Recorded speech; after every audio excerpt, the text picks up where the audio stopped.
Akhirnya si nenek memberikan makanan kepada si orang yang buruk rupa itu.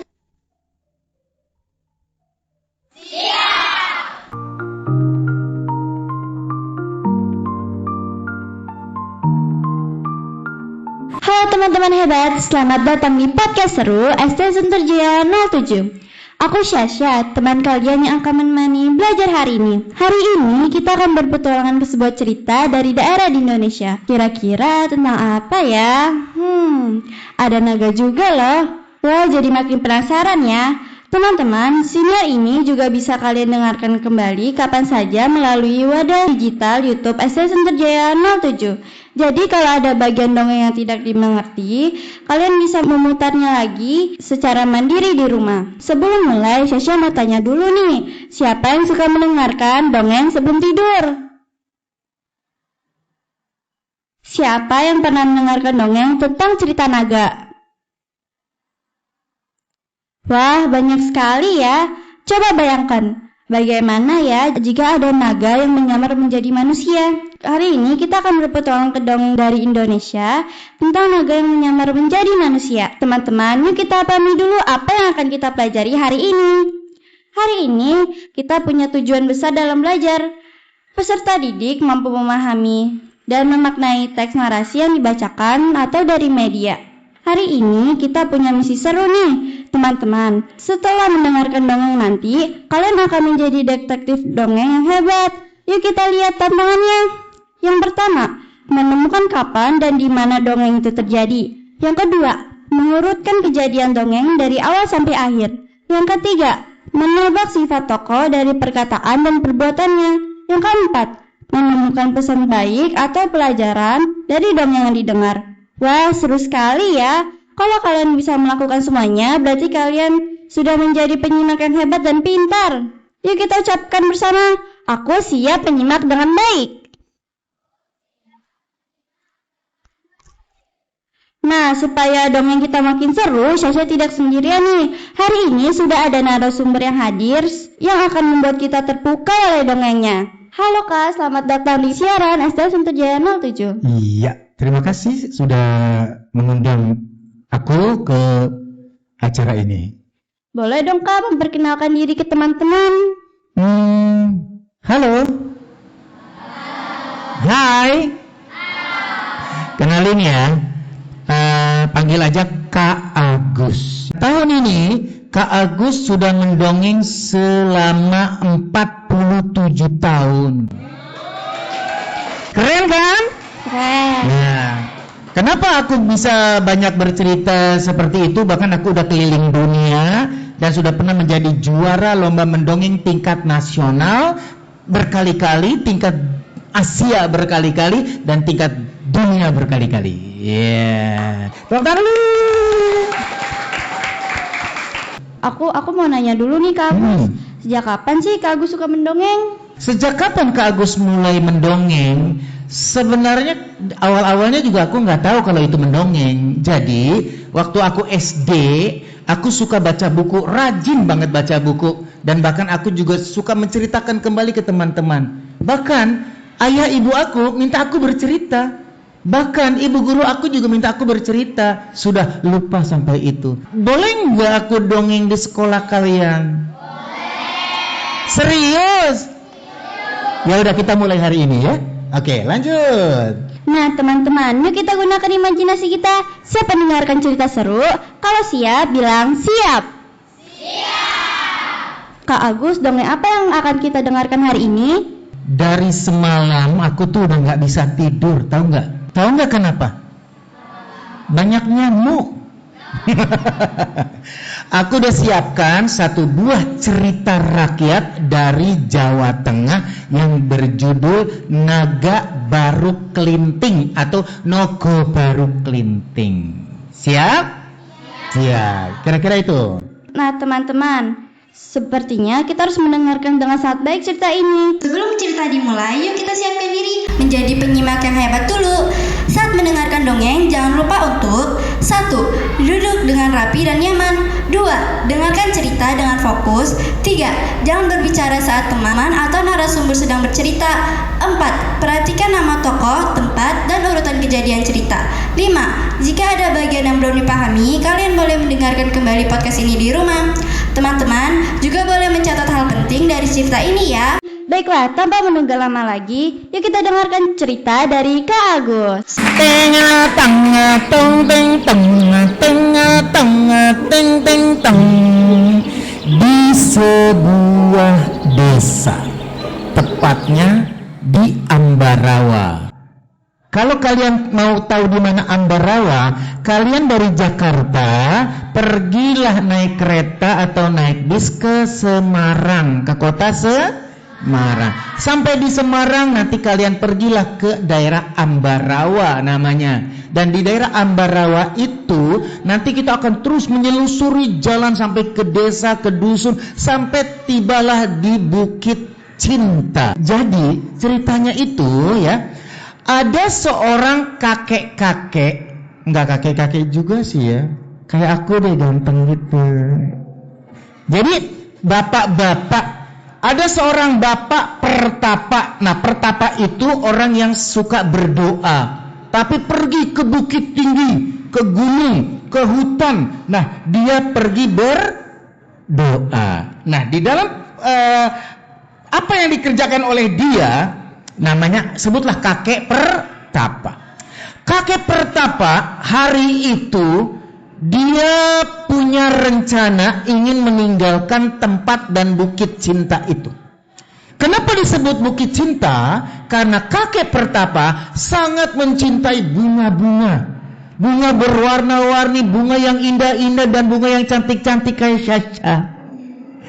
Ya, kamu juga cantik-cantik ya. Tapi yang laki enggak ya? Ya, laki ganteng ya. Nah, jadi ceritanya inilah dia, naga baru kerinting asal usul rawa pening. Nah, cerita rakyat dari Jawa Tengah. Suatu hari Siapa? Kakek pertapa bilang kepada embannya atau yang biasa membantunya, "Aku akan pergi bertapa dan aku akan pergi meninggalkan tempat ini. Maka kau titipkanlah tempat ini kepadamu." "Baiklah, aku akan menjaganya dan merawat bunga-bunga kesayanganmu." Lalu embannya itu dititipkan satu buah gunting. Dan bapak pertapa itu bilang, "Tapi ingat, jangan pernah kau letakkan gunting itu di pangkuanmu." "Baik kakek pertapa, aku akan menjaganya." Tapi dia kebanyakan melamun, dia lupa, dia tidak ingat sama sekali. Setelah membersihkan bunga, guntingnya diletakkan di pangkuan. Lihat, setelah diletakkan di pangkuannya, dia menangis. "Ya ampun, aku telah lupa meletakkannya. Apa yang akan terjadi?" Benar, apa yang akan terjadi? Dia mengandung dan di dalam perutnya itu setelah lahir adalah seekor anak naga.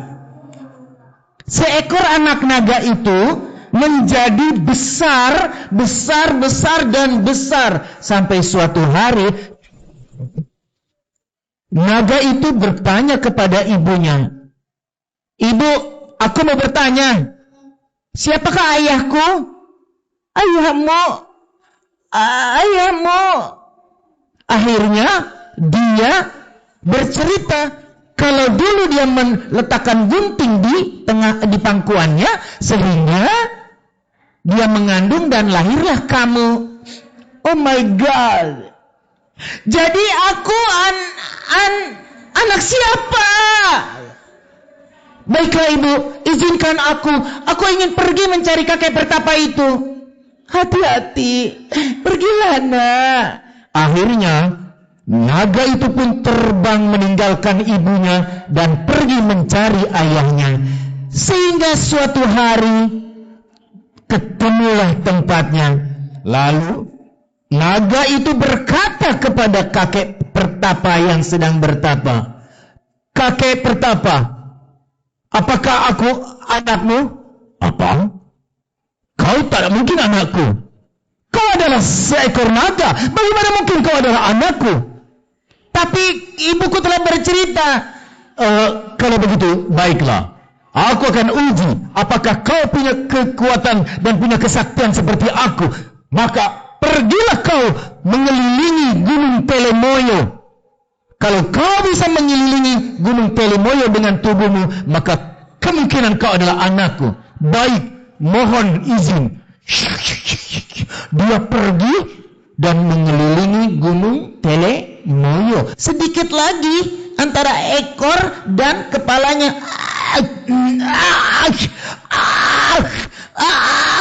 tidak juga nyambung. Akhirnya dia menjulurkan lidahnya. Tiba-tiba kakek pertapa sudah ada di sana dan dia memotong lidahnya. Kau tidak boleh melakukan hal seperti itu. Kau telah melakukan kecurangan. Sekarang bertapakah kau di sana sehingga kau bisa memperbaiki dirimu. Aku ingin tahu apakah kesaktian itu masih ada padamu. Maka dia mengelilingi Gunung Telemoyo sehari 2-3 malam, seminggu 2-3 minggu, sebulan, setahun, sampai 300 tahun. Dia mengelilingi Gunung Telemoyo, tapi cerita itu hilang begitu saja. Nah, di Jawa setiap 1 Suro, tanggal 1 Suro, dia biasanya di Jawa itu mengadakan syukuran atau pada kumpul orang-orang makan sama-sama dan sambil berdoa. Sehingga para bapak-bapak laki-laki semua masuk ke dalam hutan mencari buruan. Mereka mau berburu mencari makanan yang bisa dimakan atau hewan yang bisa dimakan. Tapi setelah berjam-jam dari pagi, siang, sore, enggak ada 1 ekor pun yang mereka dapatkan. Padahal sudah berpuluh-puluh orang datang ke hutan itu. Bagaimana mungkin ini? Lawang kita sudah seharian di sini kok enggak ada makanannya. Ya juga ya. Aku tidak mengerti. Bagaimana kalau orang itu tidak sengaja memukulkan parangnya itu ke sebatang pohon. Tiba-tiba dari batang pohon itu mengeluarkan cairan. Makin banyak, makin banyak. Dan cairan itu berwarna merah. Apa ini? Apa ini? Apa ini? Begitu dipotong-potong, daging, daging, daging. Mereka senang. Iya. Sampailah di kampung mereka mempunyai banyak daging. Kita masak daging, nyate. Ya kita bakar, kita gulai. Semua senang. Tiba-tiba ada orang yang wajahnya sangat buruk. Wajahnya jelek banget. Pendek, jelek, gemuk, pokoknya jelek. Dia jadi pengemis. Bolehkah aku meminta makanan? Pergi sana. Gak usah ikut campur. Bu, aku lapar. Pergi. Semua orang sekampung tidak ada yang memberi makanan. Sampai akhirnya ketika dia sedang melihat nenek-nenek. Nenek, apakah aku boleh meminta makanan? Oh, masuk saja. Aku dapat makanan daging dan banyak sekali. Ayo masuk. Kita makan, aku sudah memasaknya, kata nenek itu. Akhirnya si nenek memberikan makanan kepada si orang yang buruk rupa itu. Makan saja, enggak apa-apa. Nenek, kalau makan saja, jangan bicara. Nanti tersedak batuk-batuk. Iya, nenek. Nanti kalau banjir nenek naik ya ke lumbung padi. naik ke pukulan padi. Hah? Lu pemukulnya jadikan dayung. Wah! Mana mungkin, ini kan di bukit, mana ada banjir. Macam-macam saja. Akhirnya setelah orang itu pergi, dia jalan diledekin banyak orang. Jelek. Karena anak-anak meledek terus, dia marah-marah. Datang orang-orang tuanya. Emang kamu jelek, udah sana pergi dari sini. Akhirnya orang-orang pada ngatain, jelek-jelekin. Boleh nggak kayak gitu? Itu namanya membuli. Boleh nggak saling membuli? Nggak boleh. Akhirnya dia nangis. Baiklah, aku akan pergi dari sini. Tapi dia ambil kayu kecil, lidi, ditancepinnya di tanah. Silakan cabut, kalau ada yang bisa nyabut, aku pergi dari sini. Cuma lidi. Gak bisa. Aku saja. Gak bisa. 10, 20, 30 orang gede, gak ada yang bisa nyabut. Ya sudah kalau gitu, aku cabut, aku pergi. Dia cabut, dia lempar lidinya. Dari tempat yang bolong bekas lidinya itu muncul air. Bleblek. Airnya tambah banyak, kotor dan bau. Akhirnya terus airnya menggenangi tempat itu dan orang lain. Naik ke gunung, naik ke bukit, naik ke pohon. Pokoknya jadilah banjir. Kalau tadi nenek memberi makan, kemudian orang itu marah dan minta dicabut lidinya, dan lidinya nggak ada yang kuat, akhirnya dia yang mencabut, dan akhirnya desa itu tenggelam karena airnya berbau tidak enak, busuk, membuat kepala jadi pening. Orang-orang akhirnya bilang rawa pening. Nah, tapi sekarang rawa pening ini sudah jadi taman, jadi situs tempat hiburan orang-orang pariwisata, dan juga banyak ditanami segala macam yang ada di sana. Sehingga rawa pening terkenal lah sebagai dari cerita apa tadi? Nogo Baruk Klinting. Tepuk tangan. Begitu Sasha. Wah, luar biasa sekali ya cerita dari Kak Agus. Beri tepuk tangan lagi dong buat Kak Agus. Asik. Teman-teman, jadi bisa belajar banyak hal ya dari dongeng tadi. Yuk kita beri tepuk tangan yang paling meriah untuk Kak Agus. Oke, makasih. Sekarang kita akan menguatkan pemahaman kita tentang dongeng tadi agar semakin jelas ya. Baik, kita bahas bersama. Latar dongeng. Dongeng ini terjadi di sebuah cerita desa di Jawa Tengah. Waktu kejadian adalah zaman dahulu kala. Betul. Urutan peristiwa dongeng yang baru kita simak berupa 1. Warga mengadakan pesta. 2. Baru Klinting meminta makanan. 3. Warga mengusirnya. 4. Baru Klinting menancapkan lidi. 5. Warga gagal mencabutnya. 6. Baru Klinting mencabut lidi. 7. Air keluar dan menenggelamkan desa. 8. Terbentuklah rawa pening. Sifat tokoh dalam dongeng. Baru Klinting sabar dan baik hati. Warga desa sombong dan tidak peduli. Pesan moral. 1. Kita harus saling berbagi. 2. Kita tidak boleh meremehkan orang lain. 3. Kita harus bersikap rendah hati. Jadi teman-teman, dari dongeng tadi kita belajar bahwa kebaikan hati dan sabar sangat penting dalam kehidupan sehari-hari. Teman-teman, sekarang kita masuk ke bagian yang paling seru ya.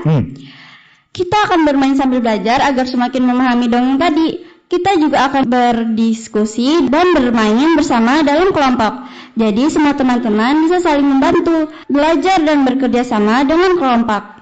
Siap semuanya? Kalau siap, bilang siap. Siap. Baik, kita mulai dari pertanyaannya ya. Sasha akan memberikan pertanyaan dan akan dijawab oleh salah satu teman secara bergantian. Pertanyaan pertama, apakah sikap warga desa sudah baik? Sasha pilih salah satu teman. Siapa yang bisa menjawab? Ya, silakan Rifat. Belum, karena warga desa mengejek dan mengusir baru kelinting yang ingin meminta makanan. Benar, bagus sekali. Berilah tepuk tangan. Pertanyaan kedua, mengapa baru kelinting tetap sabar meskipun diperlakukan tidak baik? Sekarang giliran teman yang lain. Siapa yang bisa menjawab? Karena baru kelinting memiliki sifat sabar dan tidak mudah marah. Bagus sekali, berikan tepuk tangan. Terima kasih untuk jawabannya. Pertanyaan nomor 3, pelajaran apa yang kamu dapatkan dari dongeng tadi? Satu teman lagi, silakan menjawab. Pesan yang dapat kita ambil adalah kita harus berbuat baik dan mau berbagi dengan sesama. Benar, berikan tepuk tangan. Sekarang kita lanjut ke kuis Google Form ya. Kalian akan menjawab pertanyaan melalui pindai kode batang yang sudah disediakan. Silakan siapkan perangkat kalian ya.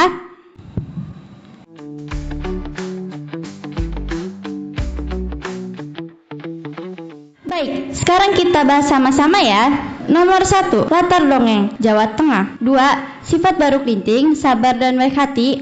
3, urutan yang benar, pesta, meminta makan, diusir, lidi, dan air. 4, pesan moral, harus berbagi dan tidak sombong. Jika jawaban kalian benar semua, hebat sekali. Jika belum, tidak apa-apa, kita belajar bersama. Sekarang saatnya tantangan berpikir untuk seluruh kelas. Kali ini semua teman-teman bisa menjawab bersama-sama. Jika kalian menjadi warga desa, apa yang seharusnya kalian lakukan saat baru kelinting meminta makan? Jawaban semua penonton tepat, yaitu berbagi. Teman-teman, sekarang kita masuk ke sesi tanya jawab ya. Nah, Syasha akan memilih satu teman di sini. Silakan. Kak, bagaimana cara kita agar menceritakan alur cerita secara menuntut? Yang pertama, hafalkan dulu ceritanya. Jadi kalau belum benar-benar hafal satu cerita yang mau dibawakan itu, jangan dulu tampil. Hafalkan dulu. Lalu yang kedua buat singkatan ceritanya. Nanti habis cerita ini, habis ceritakan ini, terus. Nah kuncinya ketika belum hafal semua, ketika bercerita matanya jangan terlalu kemana-mana, jangan terlalu tidak konsentrasi. Nanti lupa. Nanti kesini, oh ngelihat yang ini ganteng banget, yang ini itu makanan enak banget. Lupa tadi apa ya gitu ya. Jadi kuncinya pertama hafalkan, yang kedua bikin sinopsis atau cerita pendeknya. Oke? Oke Pak, terima kasih. Tepuk tangan. Wah, jawabannya sangat jelas ya. Terima kasih untuk pertanyaannya. Dan terima kasih juga Kak Agus atas penjelasannya. Teman-teman, kalian pindai kode batang ya. Refleksi perasaan teman-teman mengenai pelajaran hari ini. Pilih satu emoji ya.